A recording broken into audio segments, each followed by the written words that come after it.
รายการข่าวนครหลวงเวียงจันทน์รายการข่าวนครหลวงเวียงจันทน์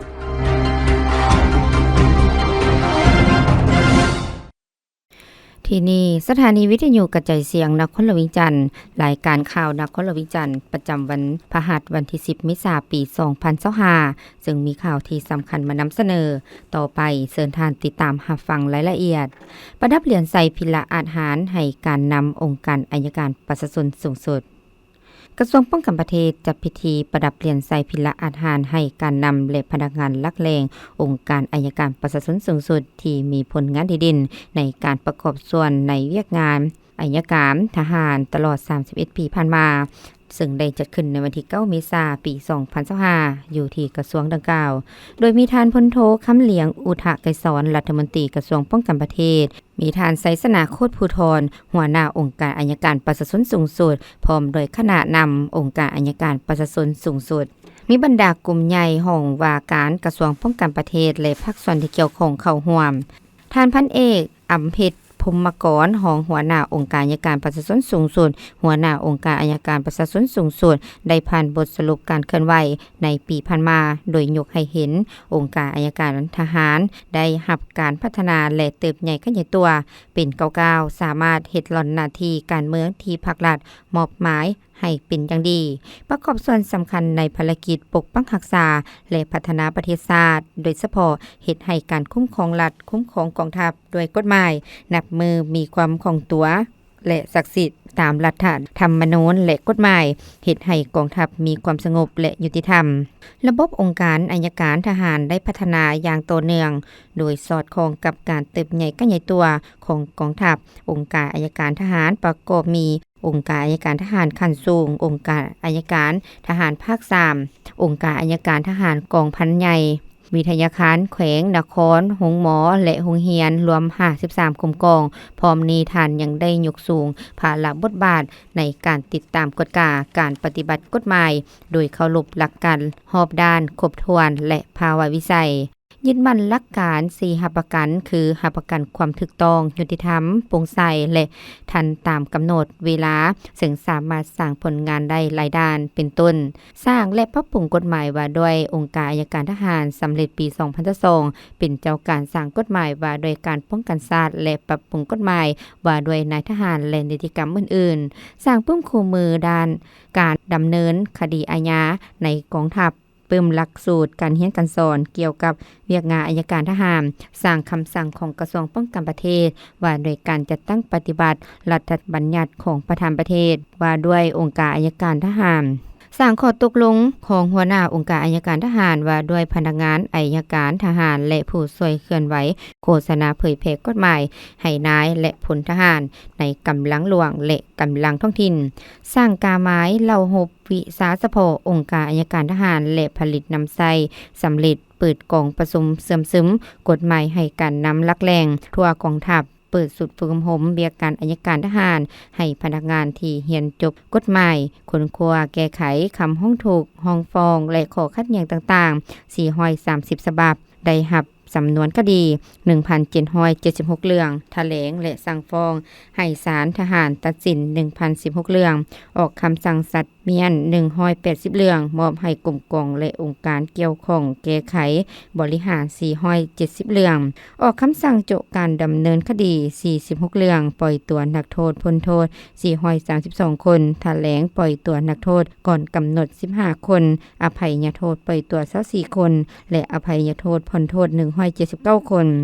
จากด้านทานพลจัตวา วรรณวงศ์นันทวงศ์หัวหน้ากลุ่มนโยบายกลุ่มใหญ่การเมืองกองทัพก็ได้ผ่านข้อตกลงของกระทรวงป้องกันประเทศว่าโดยการมอบเหรียญใส่พิละอาหารให้การนำและพนักงานลักแรงองค์การอัยการประชาชนสูงสุดในนี้ได้ตกลงมอบเหรียญใส่พิละอาหารชั้น2ให้1เหรียญให้1ทานเหรียญพิละอาหารชั้น3ให้14ทานป้องกันความสงบประกาศเลื่อนสั้นพลจัตวาพันเอกให้นายตำรวจ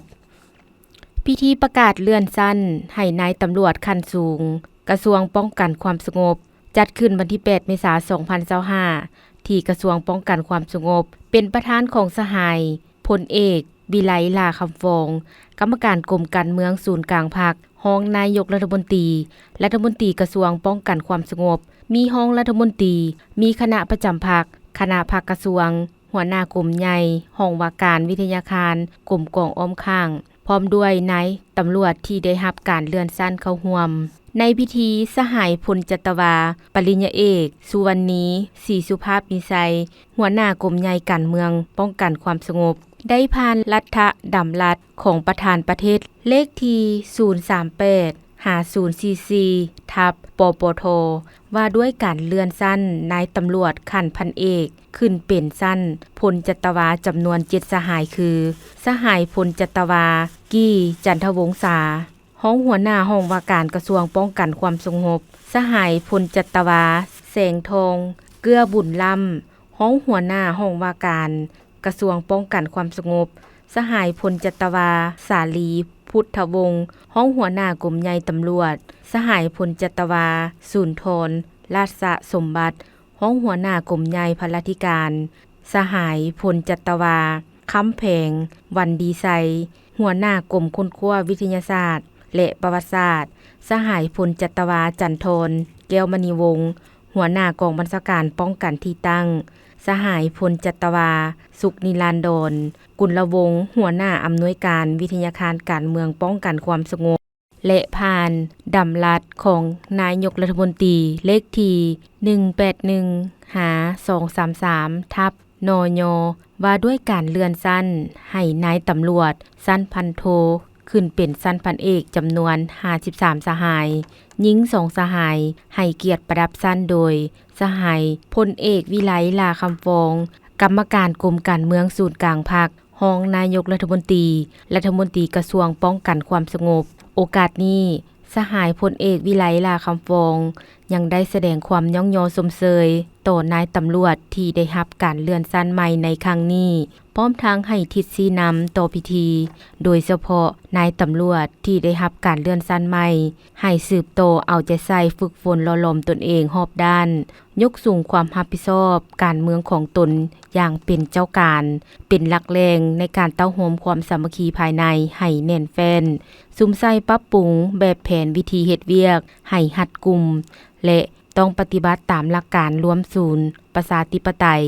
เฮ็ดเวียกเป็นหมู่คณะแบบแผนการเฮ็ดเวียกต้องมีขั้นตอนและมีจุดสุมเพื่อพร้อมการปฏิบัติหน้าที่การเมืองของตนให้มีผลสำเร็จและมีประสิทธิภาพสูงขึ้นเรื่อยๆหัวหน้ากองบัญชาการทหารเขต4สาธารณรัฐสังคมนิยมเวียดนามเข้าอวยพรการนำนครหลวงเวียงจันทน์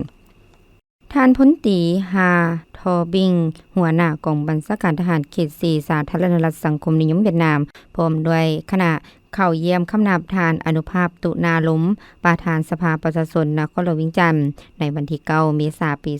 2025อยู่ห้องว่าการปกครองนครหลวงเวียงจันทน์เนื่องในโอกาสเดินทางมาเยี่ยมยามและอวยพรปีใหม่ลาวคือวันที่วันที่10เมษายน2025และในโอกาสนี้ทานอนุภาพตุนาลมก็ได้แสดงความต้อนรับและตีราคาสูงต่อการมาเยี่ยมยามของทานพลตรีฮาทอบิงพร้อมคณะ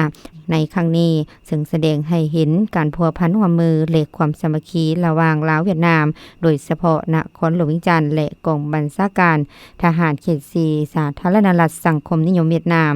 ซึ่งในระยะผ่านมา2ฝ่ายได้ร่วมมือกันหลายด้านเป็นต้นการสอบคนอัฐิทหารอาสาสมัครและเสี่ยวซานเวียดนามที่เสียชีวิตอยู่สาธารณรัฐประชาธิปไตยประชาชนลาวแต่ปางสงครามเวียกงานป้องกันศาสตร์ป้องกันความสงบตามชายแดนลาวเวียดนามและอื่นๆท่านพลตรีฮาทอบิงได้แสดงความขอบใจต่อการต้อนรับอันอบอุ่นของท่านอนุภาพตุนาล้มพร้อมทางรายงานจุดประสงค์การมาเฮ็ดเวียกอยู่นครหลวงเวียงจันทน์ในครั้งนี้และนำกระตาของขวัญอวยพรปีใหม่ลาวพศ2568ที่จะมาถึงให้ทานอนุภาพตุนาลมพร้อมคณะนำนครหลวงเวียงจันทน์ให้มีความสุขความเจริญในชีวิตส่วนตัวและครอบครัวสืบต่อสิ่งนำพานครหลวงเวียงจันทน์และเสริมขยายการร่วมมือของ2ประเทศเวียดนามลาวให้แน่นแฟ้นยิ่งขึ้นและในวันเดียวกันนี้ท่านพลตรีฮาทอบิงพร้อมคณะยังได้ เยี่ยมคำนับและอวยพรทานอาจสะพังทอง4,000 ดอนเจ้าของนครหลวงวิงจันทน์ในนี้ทานพลตรีฮาทอบิงได้แสดงความเสียใจและอาลัยหักต่อการจากไปของสหายพลเอกคำไต่4,000 ดอนจากนั้นก็ได้นำคตาของขวัญอวยพรทานอาจสะพังทอง4,000 ดอนพร้อมด้วยคณะนำนครหลวงวิงจันทน์เนื่องในโอกาสปีใหม่ลาวพศ2568ที่จะมาถึงขณะเดียวกันท่านเจ้าของนครหลวงวิงจันทน์ก็ได้แจ้งให้ฮู้กิจกรรมต่างๆในการเฉลิมฉลองปีใหม่ลาวของแต่ละเมืองพร้อมทั้งแสดงความขอบใจคณะผู้แทนเวียดนามที่อวยพรปีใหม่ในครั้งนี้เติมอีกกองทัพประชาชนลาวสำเร็จการช่วยเหลือผู้ประสบภัยแผ่นดินไหวอยู่เมียนมาคณะปฏิบัติงานช่วยเหลือผู้ประสบภัยแผ่นดินไหวของกองทัพประชาชนลาวนำโดยสหายพันเอกปรารถนาบุตติจักรห้องหัวหน้าห้องการกลุ่มใหญ่เสนาธิการกองทัพคณะกรรมการคุ้มครองภัยพิบัติกระทรวงป้องกันประเทศผู้ประสานงานคุ้มครองภัยพิบัติขั้นศูนย์กลางพร้อมคณะสำเร็จการปฏิบัติหน้าที่อยู่เมืองเจ้าแซแขวงมอนดาเลสาธารณรัฐเมียนมาและเดินทางกลับนครหลวงเวียงจันทน์ในวันที่8เมษายน2025ด้วยความปลอดภัยโดยมีสหายพลจัตวาบัวสิงห์อินทวงศ์ห้องหัวหน้ากลุ่มใหญ่พลธิการกองทัพพร้อมด้วยคณะนำบรรดากระทรวงองค์การกรมกองและภาคส่วนที่เกี่ยวข้องให้การต้อนรับอยู่สนามบินสากลวัดไตก่อนเดินทางกลับนครหลวงเวียงจันทน์คณะปฏิบัติงานช่วยเหลือผู้ประสบภัยแผ่นดินไหวของกองทัพประชาชนลาวยังได้มอบโต๊ะตั้งเต็นท์อุปกรณ์รับใช้ภาคสนามและเครื่องใช้จำนวนหนึ่งรวมมูลค่า252ล้านกีบให้องค์การปกครองเมืองเจ้าแซพร้อมนี้รัฐบาลสาธารณรัฐประชาธิปไตยประชาชนลาวยังได้มอบข้าวสาร3ต้นให้กับเมียนมาตึมอีกซึ่งมอบโดยท่านบุญเพียงจันทวงศ์เอกอัครราชทูตสาธารณรัฐประชาธิปไตยประชาชนลาวประจำยางกุ้งสาธารณรัฐสังคมนิยมเมียนมา ADB คาดคะเนการเติบโตด้านเศรษฐกิจของลาวอยู่ระดับปานกลางห้องการธนาคารพัฒนา ACADB ประจำสาธารณรัฐประชาธิปไตยประชาชนลาวรายงานการเติบโตด้านเศรษฐกิจของลาวในวันที่9เมษายนปี2025โดยยกให้เห็นการบริการด้านการขนส่งและท่องเที่ยวจะสืบต่อเป็นท่าแห่งสุกโยให้การเติบโตด้านเศรษฐกิจลาวรวมยอดผลิตภัณฑ์ภายใน GDP คาดว่าจะเติบโตระดับปานกลางในอัตรา 3.9 ส่วนห้อยในปี2025และ4ส่วนห้อยในปี2026ท่านนางเซนนี่แครมเบลหัวหน้าห้องการ ADB ประจำสาธารณรัฐประชาธิปไตยประชาชนลาวกล่าวว่าสิ่งสำคัญที่สุดที่จะเสริมสร้างพื้นฐานเศรษฐกิจมหาภาคที่ยึดมั่นเศรษฐกิจและรับประกันความยืดหยุ่นในระยะยาวเนื่องจากความบ่แน่นอนในสภาพการของโลกในปัจจุบันการสวมใส่ปรับปรุงการคุ้มครองงบประมาณการพัฒนาทรัพยากรมนุษย์และพลังงานทดแทนจะเสริมขยายความสามารถของประเทศเพื่อต้านทานกับผลกระทบจากภายนอกรับประกันการเติบโตของเศรษฐกิจแบบยืนยงและยกสูงการรวมตัวของสังคมนอกนี้นโยบายเงินตราที่เข้มงวดขึ้นคาดว่าจะช่วยรักษาเสถียรภาพของอัตราแลกเปลี่ยนและช่วยลดพรอัตราเงินเฟ้อช่วยรักษาเสถียรภาพของค่าเงินกีบและอัตราเงินเฟ้อในไตรมาสที่4ปี2024ค่าเงินกีบโดยรวมอ่อนค่าลง 5.4 ส่วนห้อยเทียบใส่ดอลลาร์สหรัฐและแข็งค่าขึ้น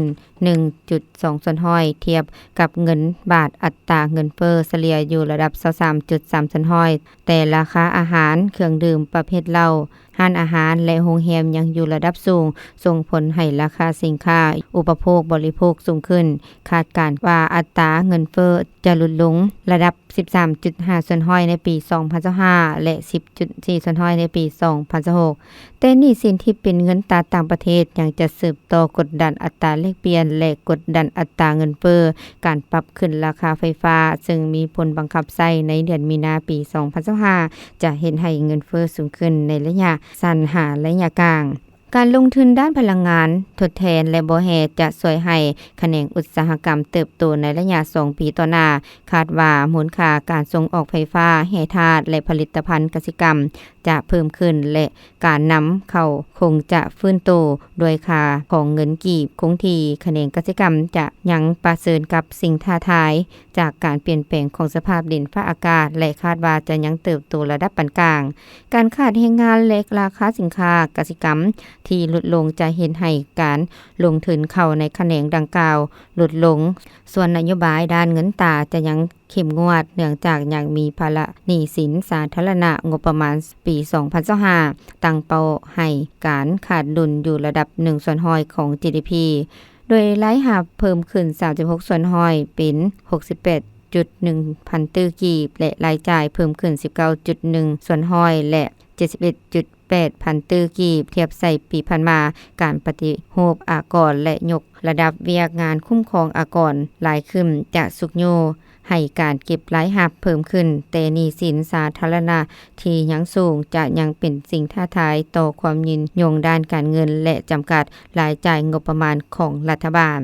สำหรับความเสี่ยงจากภายนอกที่สำคัญต่อการคาดคะเนการเติบโตของลาวที่เกิดมาจากการขึ้นอัตราภาษีของสหรัฐอเมริกาคาดว่าจะส่งผลกระทบโดยตรงต่อเศรษฐกิจลาวพร้อมทางส่งผลกระทบอย่างรุนแรงต่อเศรษฐกิจของประเทศเพื่อนบ้านที่เป็นคู่ค้าสำคัญของลาว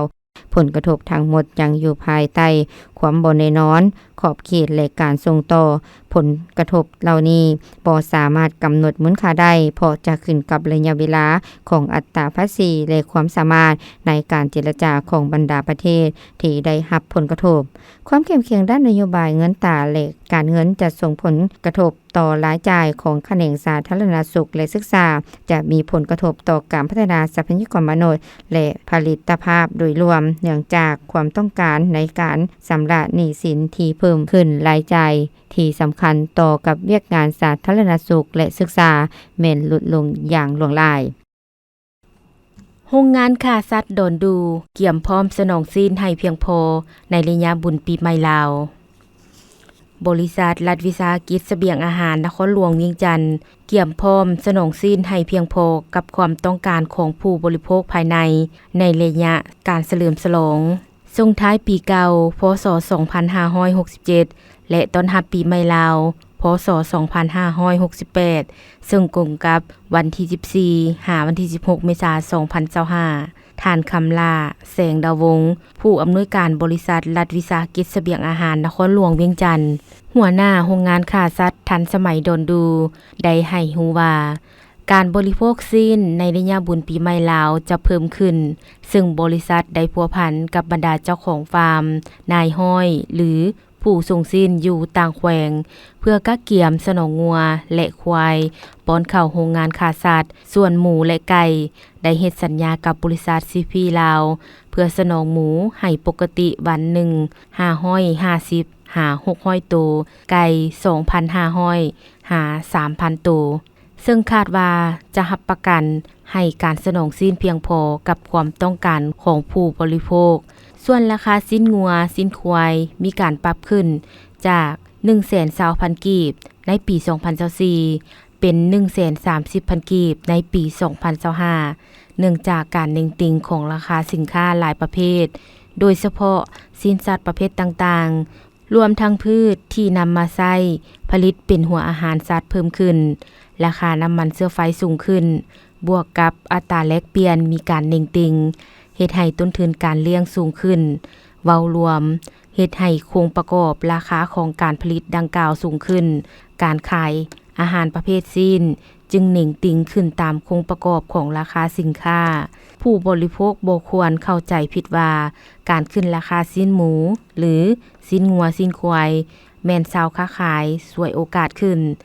แต่เป็นย้อนทั้งหมดระบบโครงประกอบราคาสินค้าที่เพิ่มขึ้นเฮ็ดให้ราคาจำหน่ายเน่งติ่งเพิ่มขึ้นไปนำซึ่งบริษัทก็คือผู้ประกอบการเลี้ยงสัตว์พยายามปรับและลดขั้นคอดที่สิ้นเปลืองออกเฮ็ดให้โครงประกอบราคาถูกลงเพื่อผู้บริโภคปัจจุบันโรงงานฆ่าสัตว์ทันสมัยโดนดูของบริษัทรัฐวิสาหกิจเสบียงอาหารนครหลวงเวียงจันทน์มีการปรับปรุงใหม่ และพัฒนาทุกระบบก้าวเข้าสู่มาตรฐานและกะเกี่ยมใส่ ISO ในท้ายปีนี้เพื่อให้สังคมได้บริโภคสินที่สะอาดปลอดภัยและมีคุณภาพพร้อมนี้ยังได้มีการปรุงแต่งอาหารสำเร็จรูปออกจำหน่าย40รายการเป็นต้นยอลูกซีนแห้งและอื่นๆเพื่อสนองให้ผู้บริโภคสำหรับการบริโภคซีนในระยะบุญปีใหม่ลาวจะคล้ายคือกันกับทุกปีคือก่อนมื้อปีใหม่การบริโภคซีนจะเพิ่มขึ้นหลายเมื่อฮอดมื้อปีใหม่การบริโภคจะลดลงแต่หลังปีใหม่ 3-4 วันการบริโภคซีนจะก้าวสู่สภาพปกติโอกาสนี้เรียกร้องให้ชาวค้าขายซีนทุกท่านบ่ควรกักตุ้นสินค้าและจำหน่ายซีนตามราคาที่คันเทิงกำหนดเพราะระยะผ่านมามีชาวค้าขายบางท่านฉวยโอกาสขึ้นราคาซีนในระยะบุญปีใหม่ลาวซึ่งเป็นการเอาเปรียบผู้บริโภคและผิดต่อระเบียบสถานีรถไฟนครหลวงเวียงจันทน์ออกแจ้งการ6ข้อระบายการสัญจรระยะปีใหม่ลาว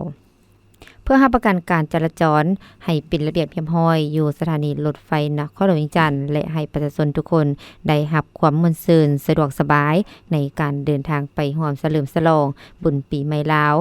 บริษัทบริหารและคุ้มครองสถานีรถไฟลาวจีนจึงประกาศระเบียบการจราจรในระยะบุญปีใหม่ลาวซึ่งประกอบมีคือพาหนะขนส่งรวมทั้งพาหนะของสมาคมขนส่งโดยสารรถบริการที่เอิ้นผ่านทางออนไลน์และพาหนะอื่นๆควรรอท่ารับผู้โดยสารตามเขตที่ได้กำหนดไว้อย่างเข้มงวดห้ามจอดตันทางออกตันรถคนอื่นและห้ามจอดรถตันถนนหนทางภายในเขตสถานีไฟฟ้าลาวจีน2พาหนะเวียกราชการกรุณาแจ้งข้อมูลการเดินทางที่เป็นทางการของท่านให้บริษัททางรถไฟลาวจีนจำกัดและบริษัทบริหารสถานีล่วงหน้าเพื่อให้ได้เดินทางตามกำหนดเวลาและประกาศปฏิบัติตามคำแนะนำการจราจรบ่อนุญาตเข้าไปนำใส่เขตพื้นที่ของผู้โดยสารทั่วไปนำใส่บัตรผ่านประตูพิเศษและบริษัทบริหารและคุ้มครองสถานีรถไฟลาวจีนจะอำนวยความสะดวกในการเดินทางให้ท่าน 3. พาหนะของบริษัทน้ำเที่ยวห้ามนำใส่บ่อนจอดรถผู้โดยสารทั่วไปควรเข้าแถวเพื่อเข้าบ่อนรถตามเวลารถไฟมาถึงห้ามบ่ให้จอดล่วงหน้าในระยะเวลาที่แก่ยาวและให้ปฏิบัติตามการชี้นำของพนักงานบริษัทบริหารและคุ้มครองสถานีรถไฟลาวจีน 4. พาหนะส่วนตัว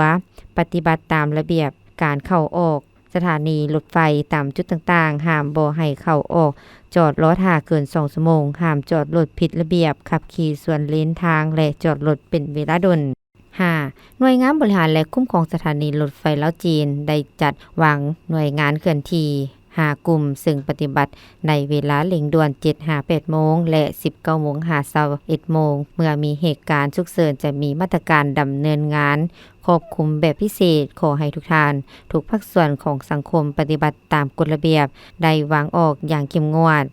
6. หน่วยงานบริหารและคุ้มครองสถานีรถไฟลาวจีนจะปฏิบัติต่อพาหนะที่นำใส่2ทางที่บ่ถูกต้องเส้น2ทางหนีไฟฉุกเฉินจอดบ่ถูกบ่อนที่กำหนดให้จอดลักลอบผ่านประตูเก็บเงินค่าฝากรถเลี้ยวกลับแบบกระทันหันจอดรถบ่อนพาหนะจอดข้างคืนจอดรถระยะ30 เมตรไกลบ่อนทางโค้งบ่อนกับรถและไกลทั้งอย่างทั้งหมดนี้จะถูกรายงานหาบริษัททางรถไฟลาวจีนเพื่อนำเข้ารายงานซื้อป้ายรถและทุกบุคคลที่ต้องเข้ารายงานต่อห้องการตำรวจป้องกันความสงบ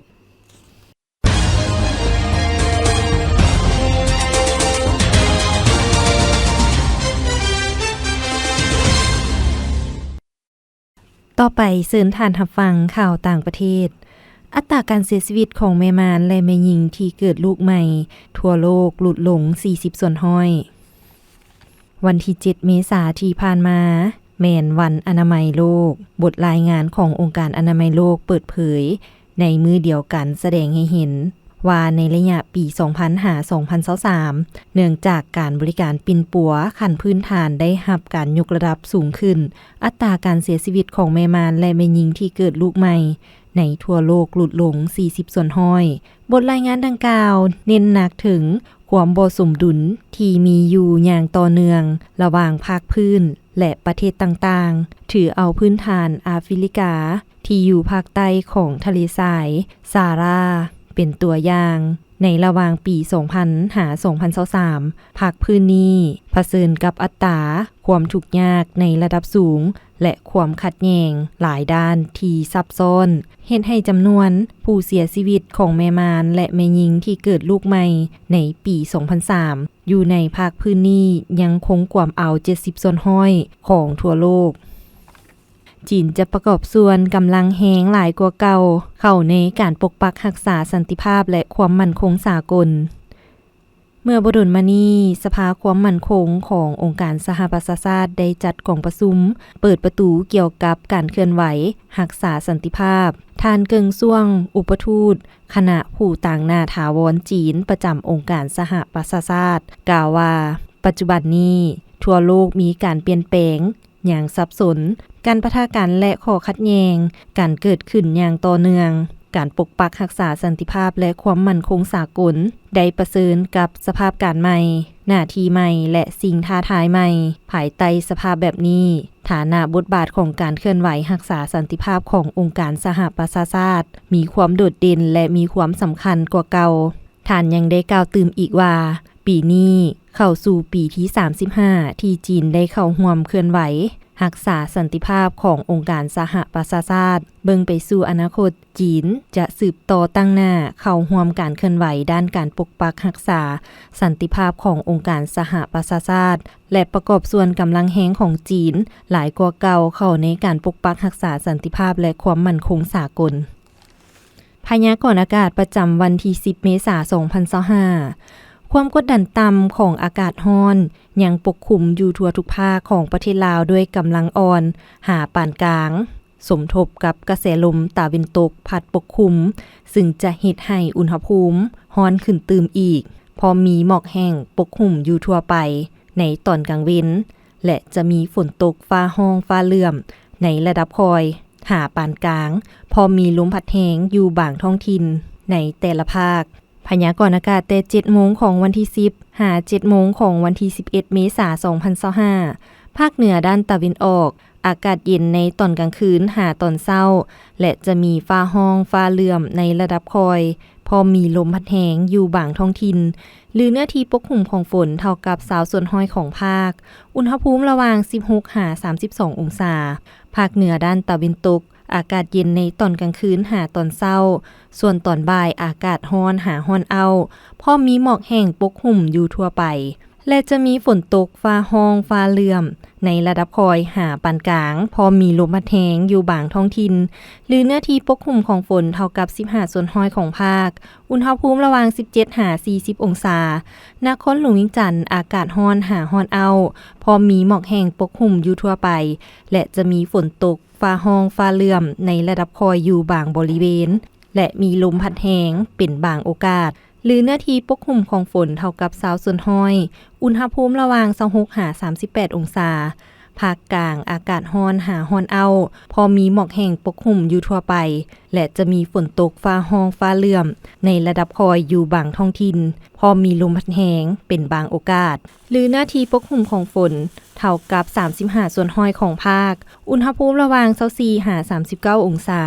แขวงไซสมบูรณ์อากาศเย็นในตอนกลางคืนหาตอนเช้าพอมีฟ้าห้องฟ้าเหลื่อมในระดับคอยอยู่บางบริเวณและมีลมพัดแรงเป็นบางโอกาสหรือเนื้อที่ปกคลุมของฝนเท่ากับ25 ส่วนห้อยอุณหภูมิระหว่าง 19 หา 34 องศาภาคใต้อากาศร้อนเอาพอมีหมอกแห้งอยู่ทั่วไปในตอนกลางเว้นและจะมีฝนตกในระดับคอยหาปานกลางอยู่บางท้องถิ่นพอมีลมพัดแรงเป็นบางโอกาสหรือเนื้อที่ปกคลุมของฝนเท่ากับ40 ส่วนห้อยของภาคอุณหภูมิระหว่าง24 หา 39 องศาสำหรับเขตภูเพียงบริเวณอากาศเย็นในตอนกลางคืนหาตอนเช้าพอมีฝนตกฟ้าห้องฟ้าเหลื่อมในระดับคอยหาปานกลางอยู่บางบริเวณและมีลมพัดแรงเป็นบางโอกาสหรือเนื้อที่ปกคลุมของฝนเท่ากับ35 ส่วนห้อยอุณหภูมิระหว่าง 16 หา 29 องศา